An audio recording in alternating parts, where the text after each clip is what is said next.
All right, ladies and gentlemen, I know you missed this. Except if you're a fan of the New York Knicks. Donovan Mitchell is on the Cleveland Cavaliers. First of all, congratulations. Are we saying congratulations to Donovan Mitchell? Are we saying congratulations to Cleveland? Because it's not a situation.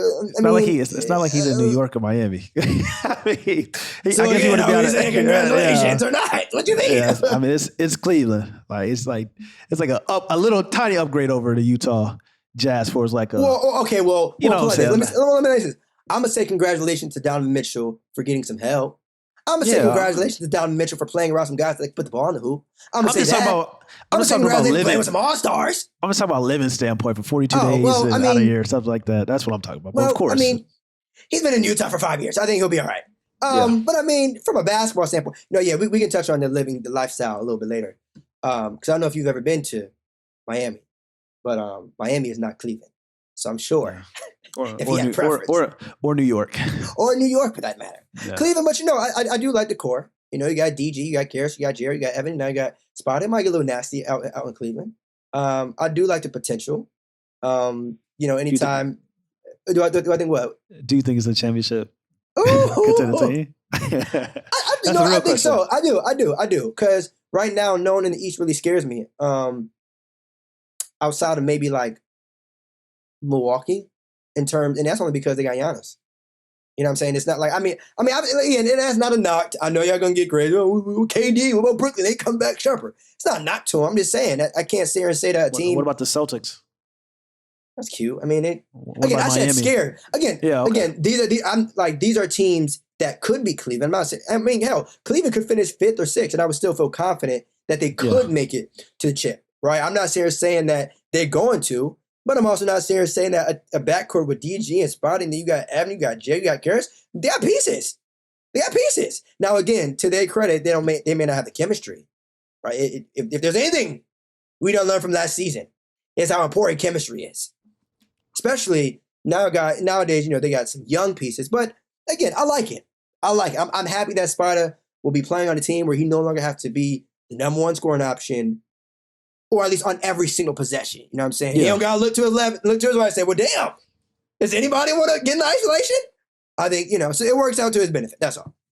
Yeah, it's crazy because I think people have always had this conversation about Donovan Mitchell saying that is he a Batman or he's a Robin, or he'll be better off as the second option on a championship caliber team instead of being the first option. And maybe that is true, but to a certain point, we saw him come in as a rookie for 5 years.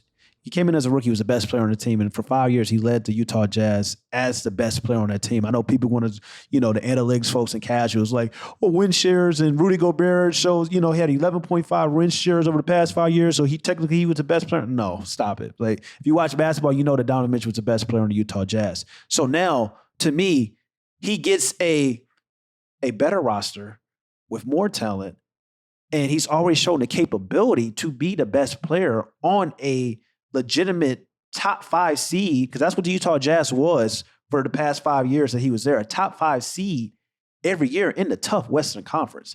Now, even though the Eastern Conference is going to be stacked this year, now he gets opportunity to play with a guard that can score and pass. Now he gets the opportunity to play with Evan Mobley. Now he gets the opportunity that people talk about like defense and Rudy Gobert. Now he got 2 of them things in Cleveland. So it's just like he has so much help. I think he's going to thrive. I think the New York Knicks and the Miami Heat and other teams that could have probably tried to trade for Donovan Mitchell, I think they're going to be kicking themselves because even though he's a short guard, he's proven the ability to be the best player on, I'm not going to say the Utah Jazz was a championship caliber team, but be the best player in a tough Western Conference. And now he has more talent and more help. And this brother's a 24, 5, 4 rebounds, 5 assists per game, 44% from the field, 36% from the three-point line. That shit ain't growing on trees. Like, this is Donovan Mitchell. And now he got help. And now he's going to have open opportunities and open shots and be able to play off the ball. And he's not going to always be covered, by the best defender. It may be Darius Garland sometimes, you know what I'm saying? It may be Evan Mobley. Who knows? Like, he has so much talent now that can help him thrive. It may get scary. Yeah, it's funny too. Now I think about it. I think when this episode officially drops, it'll be Donovan's birthday. So first thing first, happy birthday, Donovan. Yeah. Second, I will say the idea of Rudy Gobert being the Jazz best player, I want to address that real quick. And analytics folks. Trust me, I know you're not saying that. Yeah, analytics folks, not me. You're not saying that. Win shares. But like, what the hell are we doing? In what world? Love Rudy. Good man. I think he's underrated, underappreciated in all seriousness. I know all the hoopers and true hoopers, it was true always balls, whatever. Always his contract. Yeah, right. You get paid to be the best player on the team, and you're Amen. Can't even be on the court sometimes in the playoffs. That's all we talk about. Nasty work. Nothing about what he brings to the table. You know what's ironic? Getting put on a damn island when you're a defensive player of the year is kind of nasty. And when you really think about it, is that not a liability, especially come postseason? But anyway, back to Spida.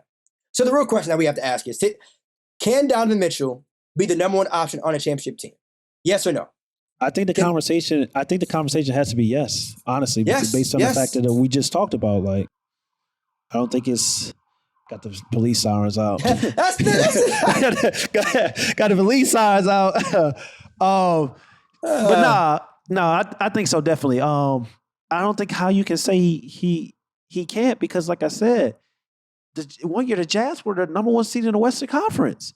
And those teams weren't as talented as the team that he's about to go to. So it's like now it's just like he's done it. And if you're the Knicks fans, a Knicks fan, it's kind of like they paid RJ Barrett. So now I guess they believe that RJ Barrett is going to be their guy they're going to build around. And my thing about that is like RJ Barrett hasn't showed anything the way Donovan Mitchell has showed. So it's just kind of like Donovan Mitchell is proven. He came in as a rookie, took a team to the playoffs in the Western Conference, kept doing that for year after year after year. So it's just like, if you're the Knicks fans, it's like, I can understand Miami because you got Jimmy Butler, you got pieces down there. But if you're like the Knicks, and it's just kind of like, well, they didn't want to give up RJ Barrett, okay. But it's just like, what has RJ Barrett shown you more than Donovan Mitchell? So it's just kind of like, Donovan Mitchell has proven that he can be the best player on at least a really good playoff team. So it's just like, now he has more talent. I think he's about to show that, he can be the first option, the best player on a championship caliber team, because it's like he's kind of been the best player on a team since his rookie year. So yeah, it's gonna get nasty. Yeah, in a couple years. So I think Spida could be the number one option on a championship team, especially when you consider the team that he's about to go to. He's got a couple All-Stars. He's still got young players around him, and like you said, for the first time really in his NBA career, he's about to be surrounded by dudes that can really put the ball in the hoop. No shade to Utah. But for me, really playing, really talented. They got some hoopers over there. Really talented. Like it's easy to say like, damn, I ain't got to do everything. You know what I'm saying? Like that was the situation with the Utah Jazz from an offensive standpoint. And then people question like, he don't play defense and stuff. Donovan Mitchell is a capable defender. Just like I always tell people like Bradley Beal, he's dropping 30, 40 points. He don't play Bradley Beal has always been a capable defender, but it's hard to go out and play and give 100% effort on the defensive side of the court when you're responsible for damn near 70 to 85% of the offense on a nightly basis. You know how tired that is? That's why I didn't understand why people used to talk about James Harden and Houston Rockets. Like, look what he's doing. It's just like, make it make sense. Or like, look at Doncic.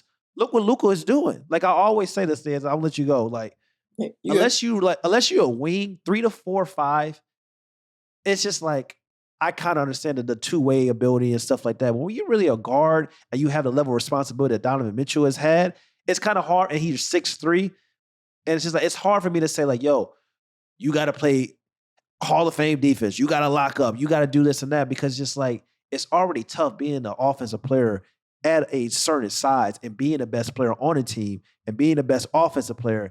Now they want you to play defense as well. That doesn't really make sense. If you really think about it, it don't make sense. I don't understand why people always feel that way. Because I guess maybe Chris Paul done it, in his prime and stuff, maybe. Yeah, but Chris Paul is like first ballot. Like he's stamped. And not to say that Spida's not, but I mean, he's damn near one of a kind player too. Yeah, you know what I'm saying? Like, come on, you can make a case like for real. Like, what are we doing here? But you know what though?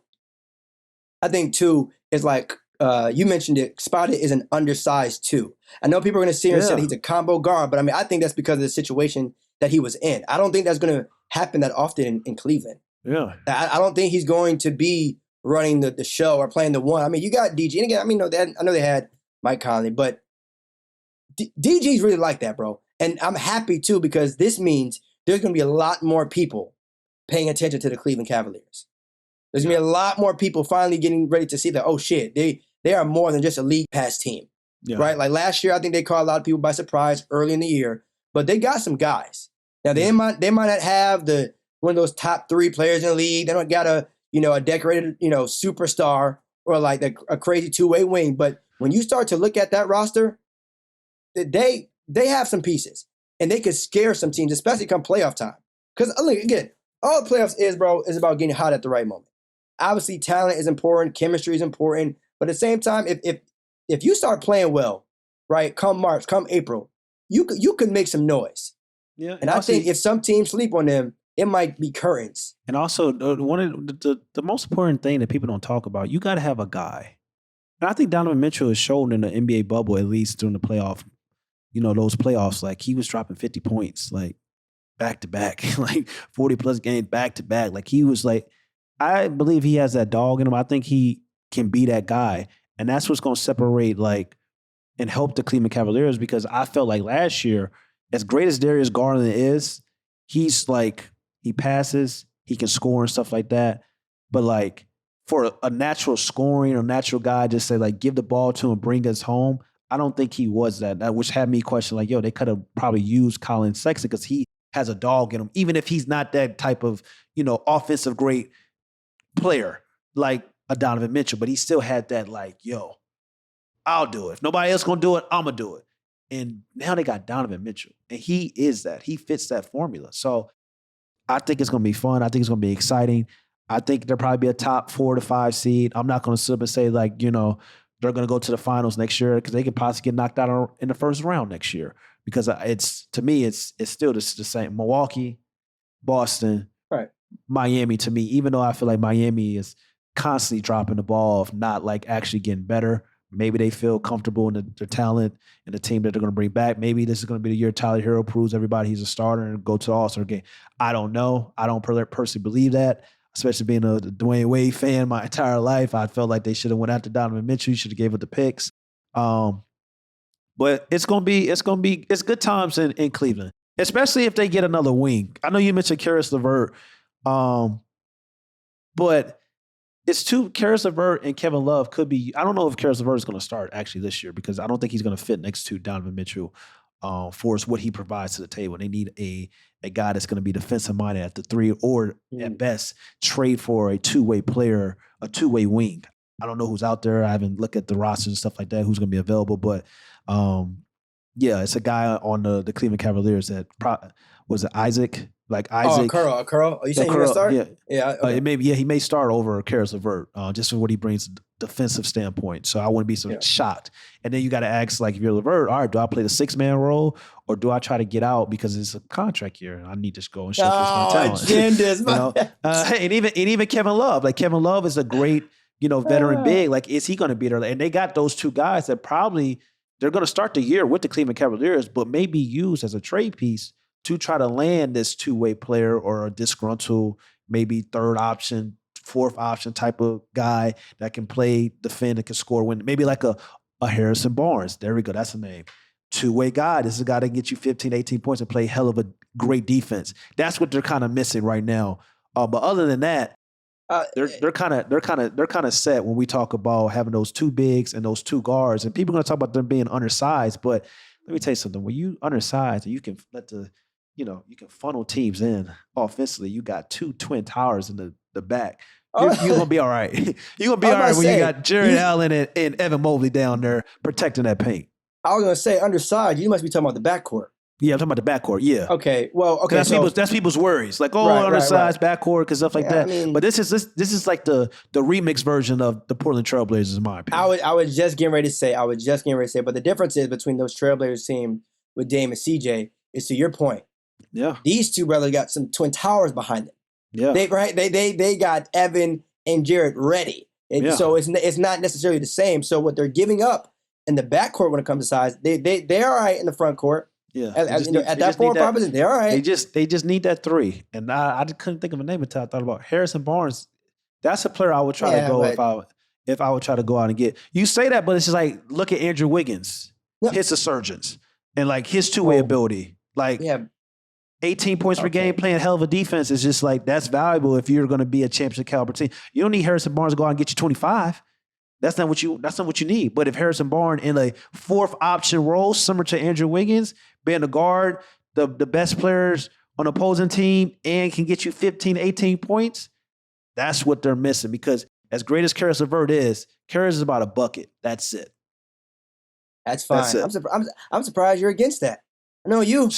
I'm looking at the team. I'm looking at the team makeup. I'm looking at the team makeup. I'm looking at the team makeup. Yeah, if he's gonna be the 6-man role, of course. I hear you. I think full makeup. Yeah, they're gonna. I mean, eventually, because you got to think backwards. They're gonna need someone that can guard Jimmy, right? They're gonna need someone that can guard Tatum. Jason and Jalen. Food. Ben Kevin Simmons. Durant, Food. Kevin Durant. Food. Well, it's food in that wing. Why you said. It's food in that. Okay. Yes. Yeah. Ben still. Yeah. It's food. Wagner or Orlando. Food. Yeah. They cooking. They cooking them threes. I know Isaac is pretty good, but like but also too, I mean, you got to think too. The firepower is there. Like, right, sometimes, like, if you don't have the defense, hey, you better hope you can put up a bunch of points. Hell, that's what Portland tried to do. Hey, if you ain't gonna score, I mean, if you can't defend, put the ball in the hoop. And obviously, it didn't result in a chip. But hey, I mean, it was fun to watch. But it's also levels. It's also levels to the scoring because, like I said, Darius Garland. I like Darius Garland a lot, but like he can pass that rock. He's a facilitator.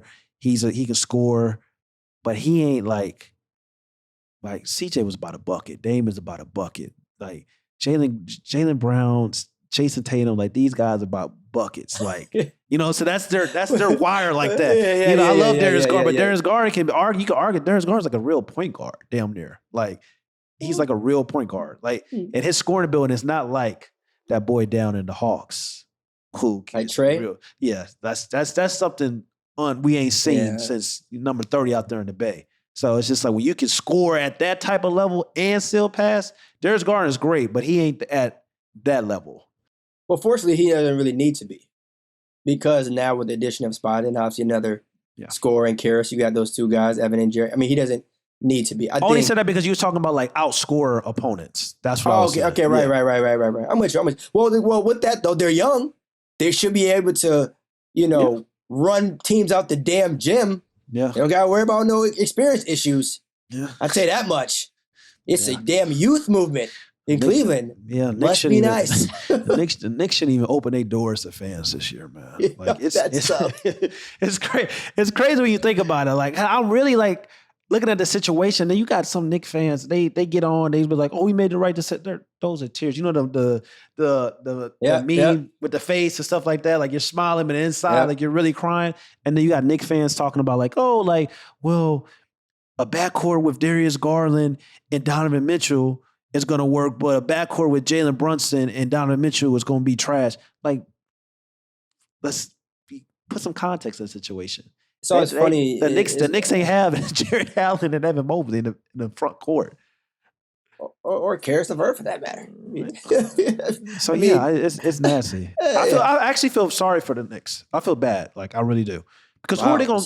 Because you think about it, like I thought maybe Donovan goes to free agency and eventually goes there and stuff like that, because that's also a gamble the Cleveland Cavaliers that nobody's talking about. Like Donovan can leave in like 2 years, like.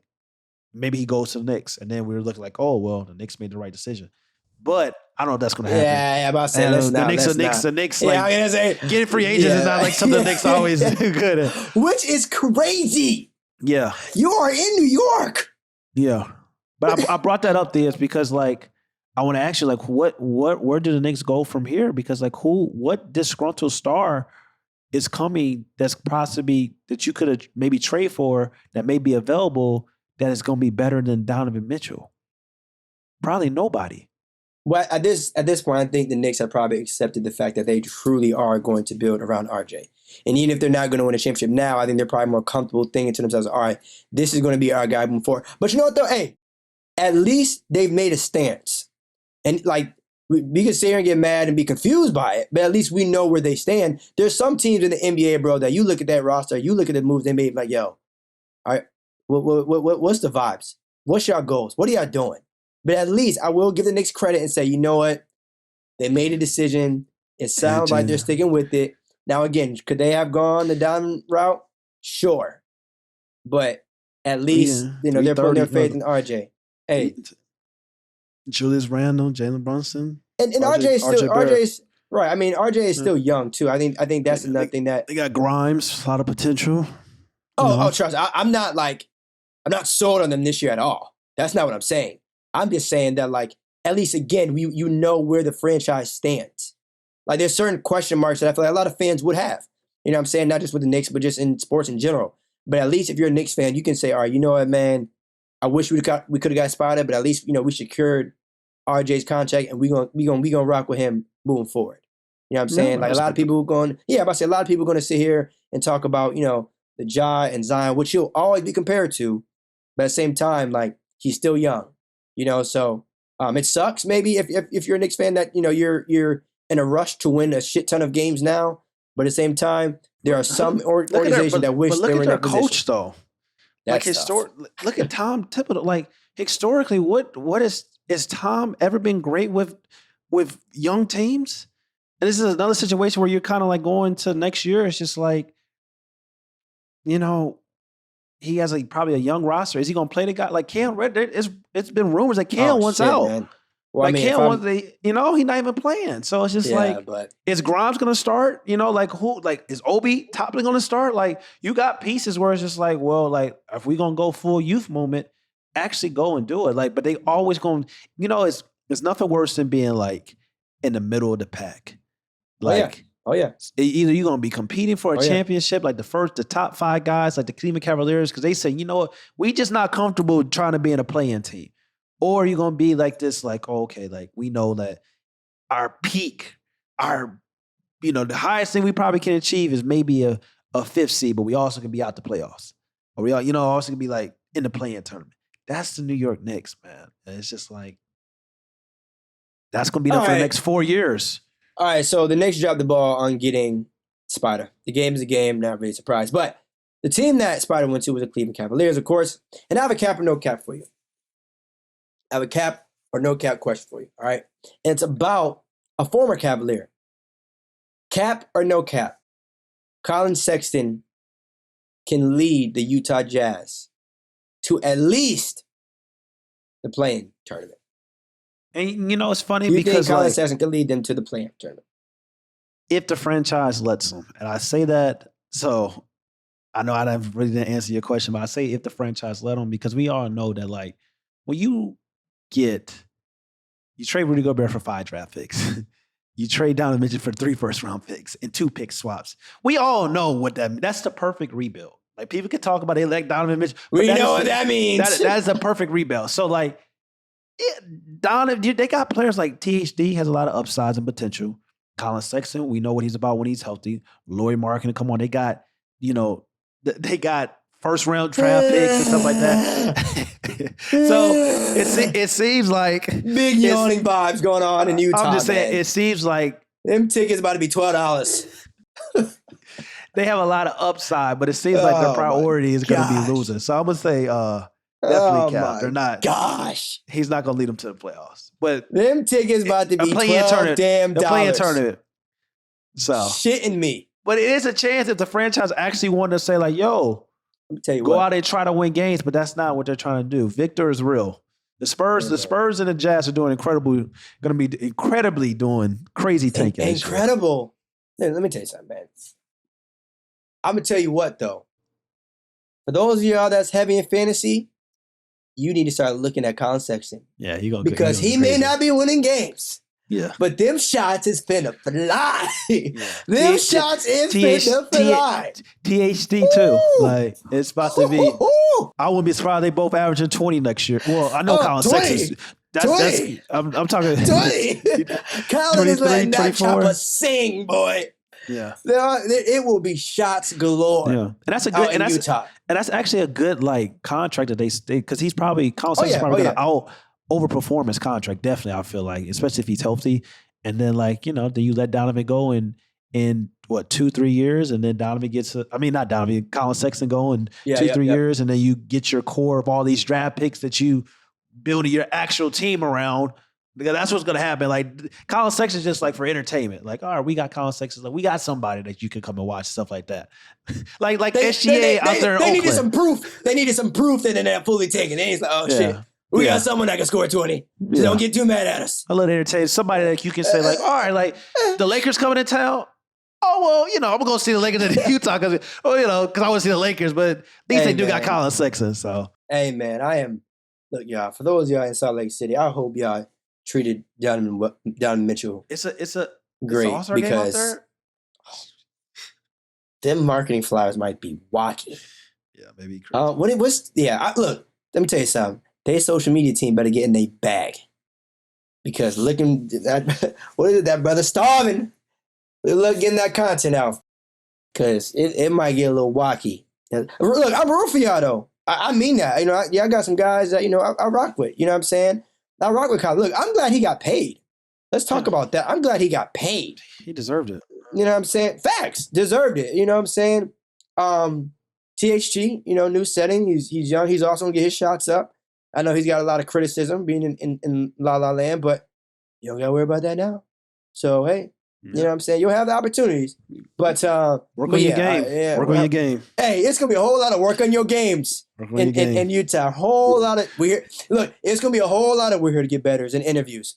It's gonna be a whole lot of we're just here to, take one day at a time. I know. Yeah. I will be too. Keep them expectations low. Keep them low and realistic. But yeah, Donovan to the Cleveland Cavaliers. All right, we got Colin to the Utah Jazz. NBA basketball, all right, is returning sooner rather than later. But of course, y'all, before we slide, a couple housekeeping items. All right, make sure you subscribe to No Pump Fakes on YouTube, Apple Podcasts, as well as Spotify. All right, I'm going to say that shit again. Subscribe to No Pump Fakes on YouTube, Apple Podcasts, as well as Spotify. All right, 5-star rating on Apple Podcasts. All right. And just like that, y'all, we gone. Peace. What's up, y'all? It's Steve McBee. Make sure you go follow No Pump Fakes on YouTube, Apple Podcasts, Spotify, and wherever you listen to your podcasts.